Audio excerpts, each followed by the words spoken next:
Hello and welcome back to another Euro Fantasy video. Today we are doing our team selection for the upcoming quarterfinals, and we are just off the back of a pretty honestly boring round of 16 after not too many goals in a good few of the games, but obviously there was a couple of decent ones. Now in terms of my team in the round of 16, it really didn't go amazingly again.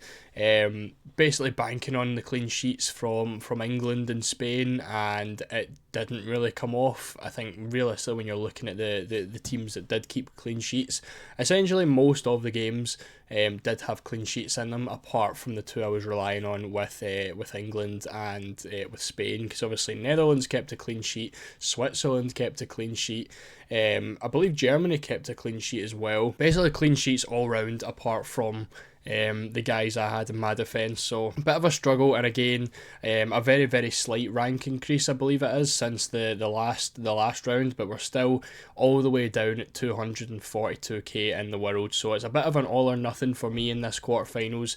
I feel like it's going to be the last opportunity to really gain rank on a lot of people before everyone starts to have the same kind of teams in the semi-final and final. So we're going to be going a little bit differential in terms of our captaincies and stuff.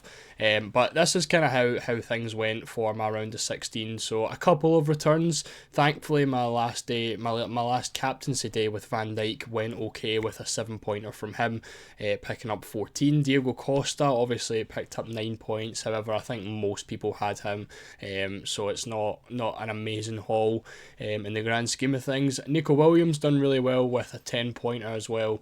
Then Kane obviously scored in extra time. So I was actually looking at my previous match days and stuff, and literally that Kane goal was the first goal I've had from any of my strikers in the entire tournament. So that kind of rounds up how things are going for me so far. But yeah, a bit of a mixed bag. A lot of players picking up your 2s, 3s, 4-pointers, but we've got a couple of hauls in there, which kind of does even it out a little bit. But again, like I said, a couple of differential captaincies. Really going to need a big haul from one of them to hopefully bring that rank up to a pretty respectable number. So if you haven't seen it already, this is the changes heading into the quarterfinal as opposed to the round of 16. Now we're only getting 2 game days now, or 2 match days, as we head into the next round, which again does kind of make it a little, or it does kind of give less opportunity for scoring points, and makes the captaincies a lot more important, as we now have half the amount of available options for those captains. So on Friday, our 2 game days is going to be Spain versus Germany and France versus Portugal. And then on Saturday, our second game day is going to be England v Switzerland and Netherlands versus Turkey. So they are the 2 match days that we need to keep focus on and pick a captaincy from each of those. We're also allowed 5 players from each of the teams now, so obviously that has went up another one now that more teams have been eliminated. So we're now allowed 5 from each of the nations, and we're allowed 4 transfers as we head into the semi-final. Now if you wanted to look even further than that, you're also allowed 5 transfers before the semi-final, or before the final, after the semi-final, if you want to plan that far. So looking at the defence, these are the players that I've went for now. I'm not 100% sure yet on whether I want to be taking a hit this week. Obviously the Gahey suspension is a little bit of an annoying one. You can see with the team we've got 2 transfers in there in defence already. Now Bastoni was the first person to come out, and obviously he's been eliminated. Would have been much more worth it going for a Kanji in the previous round. He has a really nice one that I do like for this round as well, but ended up going for Bastoni, and he picked up a 1-pointer, and he's now out of the tournament. So he is coming out, and I've went for Koundé in replace of him.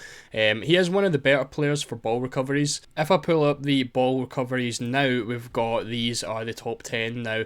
You can see Koundé's in there at 25 and at 8th place. Now, you can see with a lot of the French guys, they are pretty similar. Looking at Upamecano, Koundé and Saliba, all roughly the same amount. I believe they're averaging about 5 each, so it's not like a massive return from ball recoveries, but Koundé Koundé picked up man of the match in the last round as well, and obviously playing as the right back, I think he's got a lot more of a decent chance to pick up an attacking return as well, so I've went for him. You can see the other guys in there as well. We will come back to it at some point, but looking at these guys, obviously Carvajal in there as well. Now I did have the double Spain defence with Cucurella in there. He's came out because I didn't want to have 4 Spain players heading into the game against Germany. Now I've opted to take out Cucurella and go for Ake instead, and keep Guéhi in for now.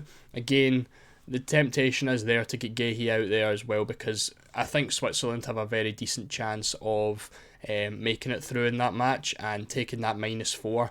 I just need someone to really score 4 points, and it evens out the -4 taken for Guéhi coming out, and if they were going to make it through to the next round, then obviously I'm saving a transfer. But I've got Ake coming in for Cucurella now, and that is because of the clean sheet odds, which I can pull up now, and obviously you can see the double Dutch defence. So looking at the clean sheet odds, we've got England in there at number 1, joint with the Netherlands. So we've got the double Dutch defence with the highest chance of a clean sheet. Also England in there. We've got Pickford in goals, as you just seen, so we are still covering that off. Rumours of England going to a back 5 as well, so I'm not really too sure on who is going to be playing. From what I would expect, possibly it would be Konza, Stones and Walker playing as the 3 centre-backs, with maybe Saka and Trent as the wing-backs. I'm not too sure on how that's going to look, but that is the current rumours coming out of the England camp. Also got France in there at 38%. Now I did definitely want a France defender, because they are keeping a lot of clean sheets. Their games are very low scoring, and I think there's a decent chance of them keeping a clean sheet against Portugal after Portugal failed to score against Slovenia. So I think that's definitely going to be worth going for that. And again, if you're on a wild card, definitely could be looking at doubling up on them, going for Koundé and Saliba. Portugal down at 31%, along with Switzerland and Spain also at 31%. And then we've got Turkey at 29 and Germany at 29, and then Turkey at 17. So that's the way the defence is looking. Again, if you watched the wildcard video from yesterday, there is a couple of differences here. If I was to take -4s and was to have my ideal team, I would have Akanji in here, and I'd have Rudiger in there as well, probably over Carvajal and Guéhi, just because of, again, Rudiger was second on the ball recoveries when we did look at it. Again, can pull that up now. Rudiger in there second at 33, and Akanji obviously on 29 is one of the better ones as well. Now Pepe is a decent one who I would probably be considering if I had a chip for the semi-finals as well, because I don't think Portugal are going to go through over France, but he has a decent chance of picking up a lot of points. Now again, when you're looking at maybe replacements for Guéhi, he could be a decent one, because he should be able to score more than 4 points based on the amount of ball recoveries he gets. So if you're not really too bothered about the transfers in the semi-finals, you could easily go for Pepe. Again, hopefully get 5-6 points from him from ball recoveries, and then obviously you're gaining 2 points on Guéhi, who's unable to play. And then if England do make it through, you can get Guéhi for the second round. Now looking at the midfield then, and that's where my third transfer comes in. Now obviously I only had one Austrian player, and that was Sabitzer, and he is coming out for another Dutch player. Now we've went for Xavi Simons, which means we do have the triple Dutch against Turkey, which I do think is going to be one of the best ideas. If we're going to go and take a look at the draw, you can see that Netherlands are one of the highest, or basically the highest, in terms of chances of going through for the semi-finals. Now we've got 65% for Netherlands and 64% for France. Now they are the two favourites. The other two are basically 50-50s, with England being 58% and Spain only being 54%. Now those two are the big 50-50s, which is why I'm kind of tempted to get rid of Guéhi on a -4, because I do think there's a decent chance that Switzerland go and beat England based on their performance against Slovakia in the last round. So definitely I'm going to be tempted with that. That could be one that we make could be a move that we make towards the deadline. Spain and Germany again is another really even one, but Netherlands is the team that I do want to be focusing on. So obviously we've got the triple up with those guys, with Simons, Ake and Van Dijk. Not necessarily saying they've got a good chance of a clean sheet with that double up. I just think those two pick up a nice amount of points, and I would probably like Gakpo, but I can pull up the strikers right now because, again, there's no real changes from the previous round. As much as I would like Gakpo in this team, there's obviously other fires I need to put out elsewhere, and I don't really think I want to be taking Morata out for Gakpo, because I know as soon as I do that, Morata would go and score against Germany. Now again, not ideal to have Morata. I would much rather have Gakpo in there. I just don't think it's going to be worth using a transfer for that. So that is the team that we're looking at right now. We've got 3 Frenchies and we've got 3 Dutch as well, so that's going to be where we are focusing the main team on. Unfortunately, still left with 3 Spanish players against Germany and only 1 German. Again, ideally I would get Carvajal out to replace him with Rudiger, but I'm not going to take a -4 for that. Again, that just doesn't really seem like it's going to be worth it. So if I was to make another change here, it probably would be Guéhi coming out, because I really don't think it should be too hard finding a defender that's going to score 4 points in the next round. If we're going to compare this team to the wildcard team that we made yesterday, we do have a fair amount of similar players. You know, there's 8 of the same players in that wildcard team, so we're looking at about half the squad. But then realistically, looking at the players that aren't in this team, you've got a lot of big hitters that I would like to have. Looking at Musiala, I would ideally like to have him over Gundogan. Bellingham is someone I'd like to have. Yamal I'd like to have over Morata. Gakpo as well is a really nice option. So there's a lot of players in there that can score big points that I'm unable to get to for the quarterfinals, which does kind of suck a little bit. But I'm still content with this team. You know, I think a lot of the time it is a bit of a 50-50 when looking at a lot of these guys. For example, Gundogan could go and score against Spain in the quarterfinals, and then he looks like a better option over Musiala. It just happens to be that Musiala scored in the previous game. In the group stages, again, it did look really, really even.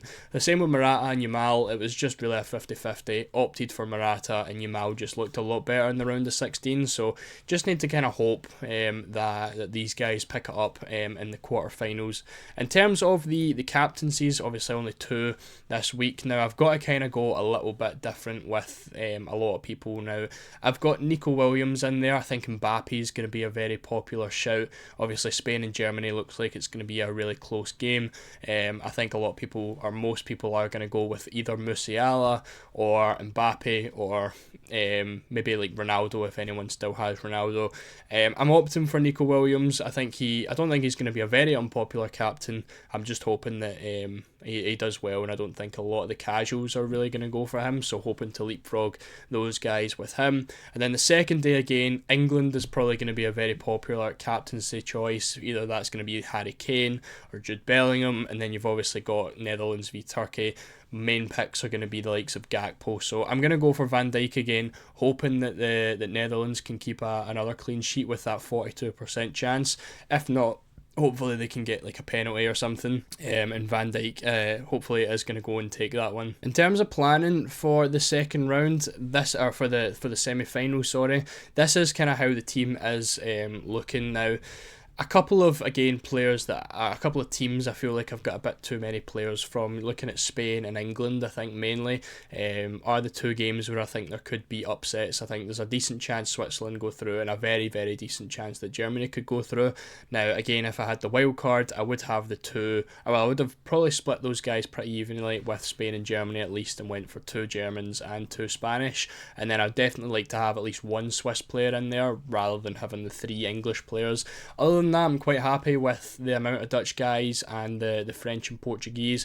Again, I think France-Portugal could really go either way. I do think France win it, but again, it's one of those ones where anyone can really progress in that game. Netherlands, again, I think have the biggest chance of going through over Turkey, so quite happy with that. And then obviously when we move into the semi-final, we're allowed those 4 transfers, and that is the way the team would look, with the 4 Spanish, the 4 English, the 4 Dutch, and the 3 French. And again, that perfectly sets me up for the final. The max players I can have going out there is going to be 8, which would leave me with 7 players for the final, and then obviously you get 5 transfers where the bench doesn't matter, and I'll be able to field a full starting 11. So not the end of the world. Again, if there is going to be upsets, there is going to be a few problems. Obviously I'm going to have possibly 3 English players going out, possibly 3 Spanish players going out, which is probably going to leave me with about 6 or 7 players. Again, with the 4 transfers, should be able to field a full starting 11 for the semis, which is obviously the main priority. When you get to the semi-finals, the bench doesn't matter as much because there isn't as many match days. So that is really why I'm really focusing on keeping Guéhi right now. Because I don't think it's the worst thing in the world having one player in the bench who isn't going to play. So that's how the team is looking heading into the quarterfinals. Again, not ideal. I would like to make another few changes if possible, even just going like some 50-50 changes. I'd have Carvajal going to Rudiger, I'd have Gundogan going to Musiala, I'd have Morata, probably going to Gakpo, and then I'd be quite happy with the team. But you know, we don't have the wild card. We used that in match day 2, which actually done really well. We ended up with an 80 plus point match day that week, so can't really complain too hard. Obviously, you would just like to have those extra transfers. Now looking into tomorrow, I'm tempted. I've been contemplating doing a watch along stream for the Spain and Germany match. So if you would be interested in that, make sure to leave it down in the comments. We'd go live an hour before the match starts, so if you've got any fantasy questions, you've got a full hour to throw them at me before the match starts, and then we can watch the Spain and Germany game. So if that's something that would interest you, make sure to leave a like on the video and make sure to leave a comment as well. If you're new, make sure to subscribe as well, and I will see you all in the next video.